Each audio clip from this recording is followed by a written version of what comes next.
आर्या और अनु की love story में आया बड़ा मोड़, क्या आखिरकार एक होंगे दोनों।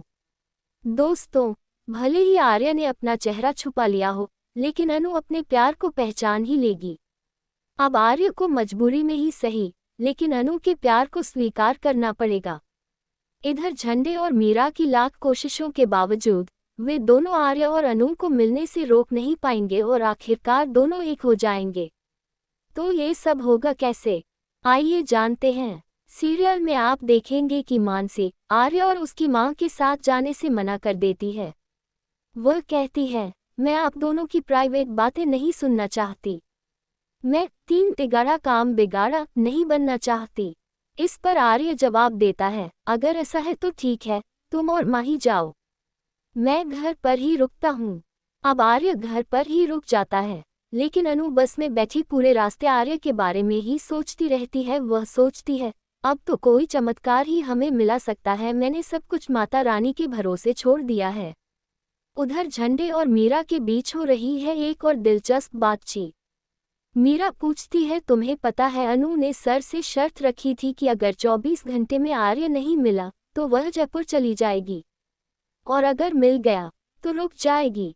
झंडे बताता है कि सर यानी आर्य तो दिल्ली में ही नहीं है, वे अपनी मांझी के साथ माता रानी के दर्शन के लिए गए हैं।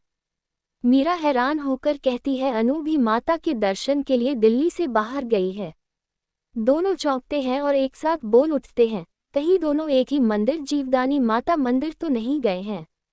अब मीरा कहती है, लगता है सच में कोई दिव्य शक्ति इन दोनों को मिलाना चाहती है, लेकिन मैं ऐसा नहीं होने दूंगी। ट्विस्ट यही नहीं थमता। झंडे और मीरा आर्या को रोकने निकलते हैं, लेकिन इससे पहले कि वे कुछ कर पाते दोनों लिफ्ट में फंस जाते हैं। लाइट चली जाती है, फोन में नेटवर्क नहीं आता, यानी उनकी सारी कोशिशें फेल। अब सीन कटता है घर पर मौजूद आर्य पर।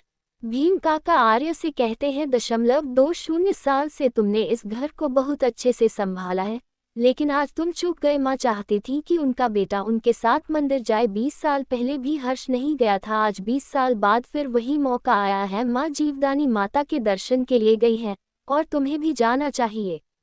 अब आर्य भी मंदिर के लिए निकलता है। उधर अनु पहले ही अपने परिवार के साथ मंदिर पहुंच चुकी होती है। आर्य सोचता है, अगर मैं दिल्ली में होता तो शायद मिल भी जाता, लेकिन अब तो लगता है जैसे माता रानी भी नहीं चाहती कि हम मिलें। लेकिन होता है उल्टा। अनु मंदिर में आर्य का इंतजार कर रही होती है। आर्य मंदिर पहुंचता है और सोचता है, बस आधा घंटा बाकी है 24 घंटे पूरे होने में। क्या सच में माता रानी चाहती है कि हम दोनों एक हो जाएं? अनु पीछे पलटती है, लेकिन आर्य पीछे मुड़ने की बजाय अपना चेहरा रंग से ढक लेता है। अनु आर्य को प्रसाद देने आती है, लेकिन वह मुड़ता ही नहीं। अब सवाल ये उठता है, आखिर आर्य कब तक खुद को अनु के प्यार से दूर रखेगा? क्या अब वक्त आ गया है कि वह अपने प्यार को कबूल कर ले? आपका क्या कहना है? क्या आर्य को अनु का प्यार स्वीकार कर लेना चाहिए? हमें कमेंट करके ज़रूर बताएं, और इस तरह की और अपडेट्स के लिए हमारे चैनल को सब्सक्राइब करना न भूलें।